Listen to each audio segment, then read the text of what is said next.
जो किसान इसका विरोध कर रहे हैं। कोई भी किसान सुख में नहीं है। लेकिन समाजवादी अभी तक सड़कों पे किसानों के साथ दिखाई नहीं दे रहे। किसान परेशान है, रोटियों से परेशान है, नौकरी नहीं है। तो सर लव जिहाद क्या चीज़ है? लव जिहाद ये तो डिवाइड करने का रूल है, उनका अपना एक सिस्टम है कि हिंदू को अलग कर दिया जाए, मुसलमान को अलग कर दिया जाए। वो शख्स नहीं शख्सियत है, वो रहा नहीं रहनुमा है। वो है जो मजहब से ऊपर उठकर लोगों की मदद करता है, जो गरीबों का दर्द महसूस करता है। वो चाहता है कि देश का हर शख्स खिलखिलाता रहे, हर शख्स मुसीबत के दौर में भी मुस्कुराता रहे, किसी को कभी कोई तकलीफ ना हो, कोई शख्स भूखा ना सोए। ऐसा हम नहीं कहते, ऐसा कहना है मुरादाबाद की जनता का हाजी सरताज आलम के बारे में। आज हम आपको उस शख्सियत से रूबरू कराएंगे जो राजनीति का इस्तेमाल समाज सेवा के लिए करता है। आज हमारे साथ मौजूद हैं मुरादाबाद के वरिष्ठ नेता हाजी सरताज आलम साहब। सरताज आलम साहब वो शख्सियत हैं, एक साफ छवि वाली शख्सियतों में उनका नाम आता है और समाजवादी के बहुत कद्दावर नेता हैं। और हमें सूत्रों से ज्ञात हुआ था कि वो आने वाला जो 2022 का जो चुनाव है वो उसमें अपनी दावेदारी भर सकते हैं। आज हम उनसे बात करने आए हैं और जानेंगे कि चुनाव को लेकर क्या रणनीतियां हैं और जो इस सरकार में जो जनता के साथ जो खिलवाड़ हो रहा है इसके बारे में भी जानेंगे उनसे। सबसे पहले हम बात करेंगे, बहुत बहुत स्वागत है आपका हमारे फेडरल भारत में जुड़ने के लिए। सर मैं सबसे पहले जानना चाहूँगा, ये किसान आंदोलन कर रहे हैं, ठीक है, सड़कों पर उतरा हुआ है और किसानों के साथ बहुत ही अत्याचार हो रहा है। आखिर क्या ये कैसा बिल है जो किसान इसका विरोध कर रहे हैं? देखिए, ये जो बिल है ये काला बिल है। हमारी सरकार ने, समाजवादी सरकार ने इसका पहले भी विरोध किया था, आज भी विरोध कर रहे हैं। और समाजवादी सरकार हमेशा किसानों का साथ रही है और किसानों का साथ दिया है। और जहाँ तक इस बात के सवाल है कि बीजेपी, हमारे प्रधानमंत्री मोदी जी पहले कहा करते थे कि किसानों के हम हितैषी हैं। कहाँ हितैषी हैं बताइए? आज जो चल रहा सिस्टम किसानों के लिए वो काम मोदी जी कर रहे हैं कि जो एक गरीब के लिए नहीं होना चाहिए। कोई भी किसान सुख में नहीं है। सब जायदाद उनकी देख लीजिए किस अंदाज में जा रही है, कहाँ कहाँ परेशान है, क्या क्या हो रहा है।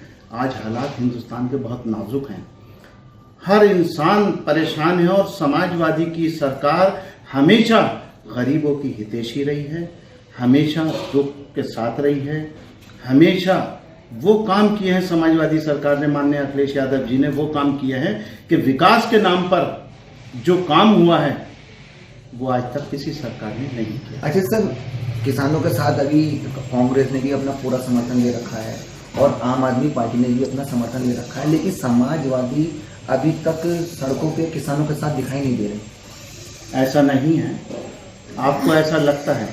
समाजवादी सरकार पूरी तरह से, जो आज हमारी समाजवादी पार्टी है, अखिलेश यादव जी माननीय, आप ये समझ लीजिए कि पूरी तरह से किसानों के साथ हैं। और जगह जगह हम लोग भी मीटिंगें कर रहे हैं कि ऐसा नहीं होना चाहिए किसानों के साथ में जो आज हालत बनी हुई है। किसान परेशान है, रोटियों से परेशान है, नौकरी नहीं है, किसी चीज़ का कोई साधन नहीं है। बीजेपी सरकार में झूठ के अलावा दूसरी बात नहीं है, झूठ में ये सबसे आगे है। अच्छा सर, ये जो इसमें किसानों का जो केंद्र सरकार ने बिल पास किया है, इसमें वो साफ साफ कह रहा है कि इसमें किसानों को कोई नुकसान नहीं है। अगर नुकसान नहीं है तो किसान सड़कों पर क्यों है? देखिए, ऐसा है, बीजेपी सरकार जो भी कदम उठाती है किसानों के लिए तो छोड़िए, किसी वर्ग के लिए वो यही कहते हैं कि कोई नुकसान नहीं है। उसका नुकसान बाद में पता लगता है। और अगर नुकसान नहीं होता तो ये जो जनता सड़कों पर उतरी हुई है, आज सड़कों पर नहीं उतरती। अच्छा, ये अब उत्तर प्रदेश की बात कर लें, आप भी उत्तर प्रदेश से हैं और योगी सरकार एक बिल पर बिल इस सरकार में निकल रहे हैं और एक बिल और निकला है, पास कराया है, जो अभी हमारी राज्यपाल आनंदीबेन पटेल ने पास किया था, लव जिहाद। तो ये सर लव जिहाद क्या चीज़ है? लव जिहाद देखिए, ऐसा है, लव जिहाद ये उनके कॉलम में हो सकता है, लव जिहाद हमारे यहाँ मुस्लिम किसी कॉलम में नहीं है।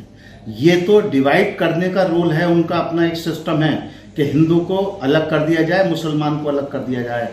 हमारी समाजवादी सरकार में कभी ऐसा नहीं हुआ किसी वर्ग को कभी अलग नहीं किया गया। हम सबको साथ लेकर चलने वाले लोग हैं, सबको साथ लेकर चलते हैं। बीजेपी एक ऐसी पार्टी है मात्र हिंदुस्तान में, आप ये देखिए कि उन्होंने आज क्या हशर कर रखा है। कभी इधर लड़ाई करा देते हैं, कभी कुछ करा देते हैं। हमारी सरकार जब भी बनेगी सबको मान सम्मान भरपूर दिया जाएगा और सबको एक समान समझते थे हमारे राष्ट्रीय अध्यक्ष जी, और आज भी एक समझे, आगे भी एक समझ। अभी सर एक मतलब आपके राष्ट्रीय अध्यक्ष जी अखिलेश यादव जी ने एक अपना बयान में कहा था, जो बात भी बोली थी, मतलब उन्होंने कहा था कि हम जो जितने भी छोटे राजनीतिक दल हैं उनको साथ लेकर चला जाएगा। क्या उस दल में ओवैसी की पार्टी भी शामिल होगी आने में? देखिए, ये तो फैसला हमारे राष्ट्रीय अध्यक्ष जी लेंगे।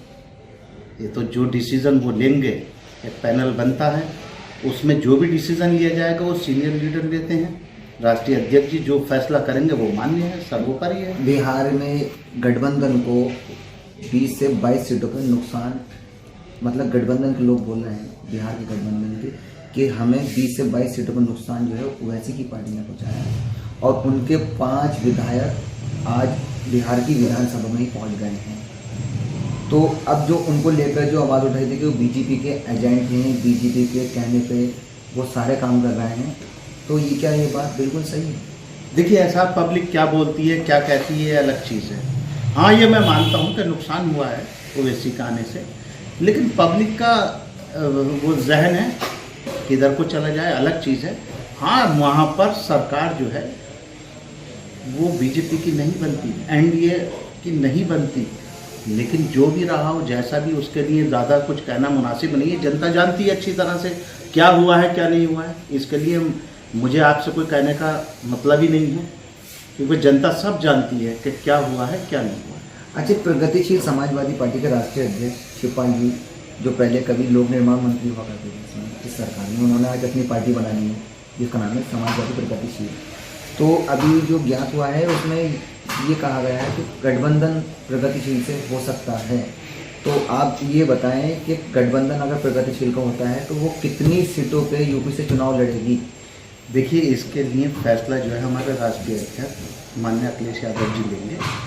जो भी फैसला वो लेंगे, आपस में एक डिस्कस होगी, बैठेंगे सब लोग, और जैसा डिसीजन होगा राष्ट्रीय अध्यक्ष जी का, उस पर फैसला लेकर सबको आपको बता दिया जाए। अच्छा, मुरादाबाद से विधानसभा 28 के एक आप भी संभावित प्रत्याशी में आते हैं, और आपकी हमने मतलब जनता से भी आपके बारे में पूछा, लोगों ने आपका मतलब बहुत अच्छा रिकॉर्ड बताया है, आप पे कोई दाग नहीं है, कोई केस नहीं है, और बहुत साफ छवि वाले एक यहाँ पर उम्मीदवार के रूप में उतरेंगे मुरादाबाद से मिलते हैं। तो आपकी 2022 के चुनाव को लेकर क्या रणनीतियाँ हैं जनता की? नहीं, देखिए, ऐसा है, मैं एक समाजवादी कार्य करता हूँ, छोटा सा कार्य करता हूँ।